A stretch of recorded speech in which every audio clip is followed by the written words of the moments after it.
back to the Dave Nemo Show. We continue our coverage on Radio Nemo of North America at the ACT Expo here in sunny Anaheim, California. Tara the Turtle is snapping pictures. I can tell you right now, she done never been here to Anaheim or past the Rockies. California is a pretty darn good, exciting, fun place. Ryan Sipple of Kalmar is here with me, by the way. Where are you from originally? So I'm from Kansas City and originally graduated high school from Ottawa, Kansas, where we're based out of. So essentially, you're not in Kansas anymore. Not in Kansas. This really, have you been to California a lot? Yes, sir. Yeah, I got to tell you, my wife and I moved here from the city of New Orleans about 4.5, 5 years ago. And, there's stuff here that's kind of crazy, but I had to explain to a friend of mine that 2-hour gap and the landscape out here, it's a science fiction land. It's a different place. And you realize, with the exception of maybe Seattle, there isn't a more casual business atmosphere on the planet than the state of California, because you're like, where are all the ties? Why is that guy wearing flip-flops? What's going on here, man? It's a terrific event here at the ACT Expo. Are you enjoying yourself, by the way? Absolutely. The venue is amazing. I can't ever turn down Southern California weather. And then, like you said, it's a very relaxed atmosphere. You can have conversations very openly and easily with everyone here. It's a fantastic opportunity to make connections here. And it really is about forging partnerships to a large degree. At the end of the day, they can make this look as nice as they want it to. They can get a real good flow, a real good feng shui. But at the end of the day, it really is, are the human beings here committed to the same sort of, overall goals? And there seems to be a sense of that playing itself out here. Before I get to any of that, tell me a little bit about Kalmar. Just give us an outlay of that. Yeah, absolutely. So Kalmar, we're a global company. We're based out of Helsinki, Finland.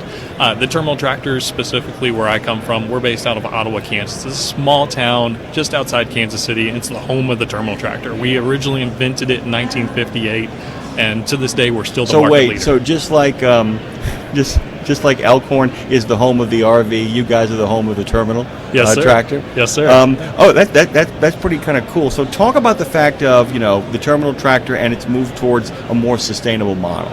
Let us know what's going on over there. Yeah, so, we have the industry-leading T2, which is a traditional ICE terminal tractor, and we know that we needed to get into greener technologies, lower the carbon footprint at the source, which is what an EV in the terminal tractor industry can do. So we wanted to make sure we did that in a familiar way for operators and for fleet owners. So we took our traditional chassis with the cab and we turned it into an EV. So from an operator standpoint, unless you're looking under the hood real closely, it's going to look exactly like their traditional diesel product they get today.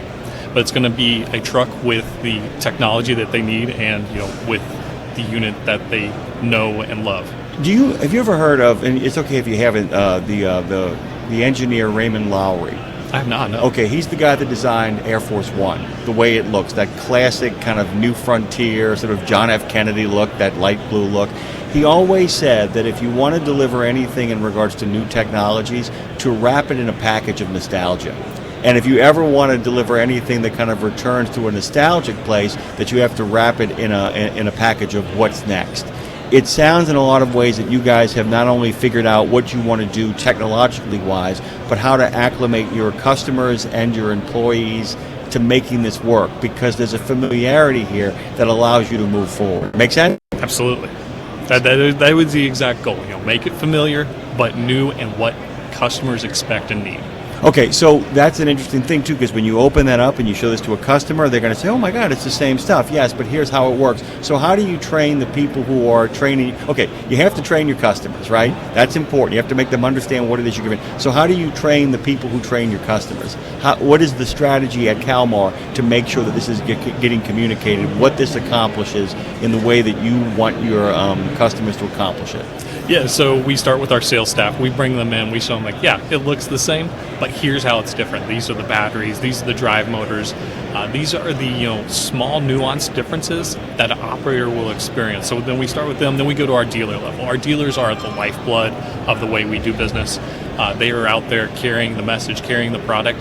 Training them is key. So we make sure we have 3 to 4 It's buy-in, sessions. isn't it? I mean, that is like one of the hardest parts of the job. You can get the best designers in the world. You can get people who create really cool. And at the end of the day, let's not kid around. I've been saying this over the course of this show. We can talk about sustainability, saving the planet, eat your vegetables, your broccoli's good for you. At the end of the day, it's about, is it cool? Is it exciting? Is it going to change my life for the better? Am I going to have fun with it? And even when the stuff is just simply utilitarian and how it functions, you want to get people excited. So talk to me about those dealers. Talk to me about what the strategy is to get them stoked, to get their customers stoked. Because I got to tell you, I've never met a boring salesman. No, and honestly, I would say our dealers are actually pushing us. It's never fast enough. It's never cheap enough. So the enthusiasm is already there. They want an EV product that they can go out and sell and market. And I would say they have been such a good motivation to encourage us to get this done faster, to get the level of quality to the what our customers need, what the dealers need to be acceptable and be successful with this product.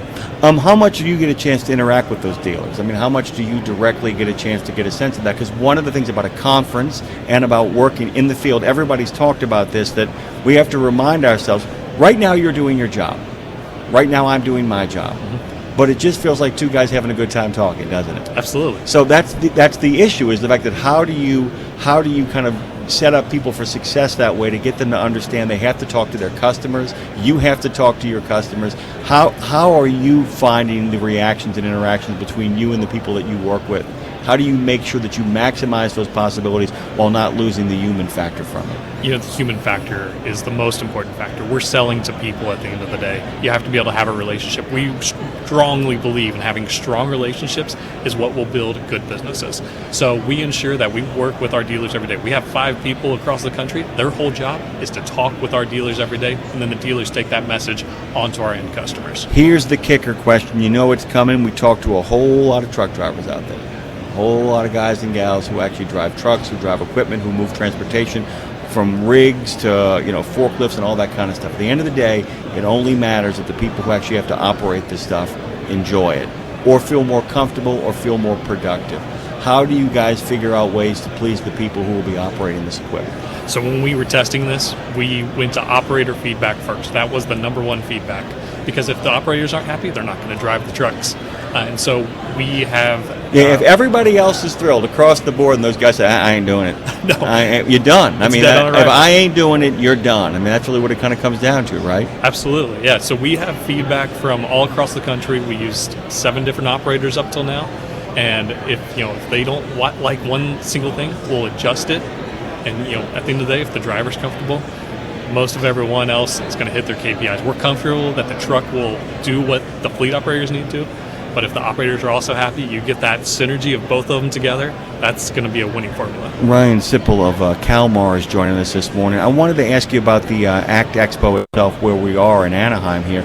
What are you hoping on an individual basis, but also for Kalmar, to get out of what happens here over the next couple of days? Yeah, so we want to have the opportunity to meet with our partners. Again, human interactions, face-to-face, is always going to be more valuable over a virtual meeting or an email. So that's goal number 1. Number 2 is we're launching our new automated TT. So we want to tell people what we're doing, where we're going. Like, we have an EV, we have a diesel, but we're going to keep moving forward, because progress is always going to be what allows us to see the most value for our customers and for us as a company. What do you okay, this is on a level of what I call too cool for school. What are you seeing out there that's captured your imagination? What have you seen, or what have you heard where you've been like, oh, that's just neato mosquito? Full autonomy without a safety driver, I think, is so fun. What is that, stage 5? I mean, is that like that's like the final frontier, right? Yeah, I mean, it's the the absolute goal. I mean, there's always some apprehension to taking drivers out of vehicles, but I think if you're in a closed environment like terminal tractors are in, it's a fantastic opportunity to make it a little bit more safe, get a little bit more production out of it, and just more. And it's funny, we keep thinking we're putting all these people out of work, and then you realize that all this other work kind of springs up because of it. That there's, and I'm not being a Pollyanna about this, but I've always been like, well, that's the end of that. And then all of a sudden it's like, well, where did we get these 6 other jobs from? Where did they come from? Because there's always something to do, and there's always something to kind of build around that. And we're also, talking about, what is next, and it helps us figure out where we want to go next. Helps us figure out how to be more productive and have a better lifestyle. Ryan was a last-minute addition to this lineup. Thank you for jumping in and being a great sport. It's good to have you. Ryan Sipple of Kalmar has joined us this morning over here at the ACT Expo here on Radio Nemo of North America. Go to radionemo.com, subscribe. Go to YouTube, find the Radio Nemo channel, subscribe. Ryan, where can people go to find out more about Kalmar? Please go to kalmarottawa.com. Reach out to your local Kalmar dealer. We're happy to answer any questions you have and get you a demo and get you in our equipment.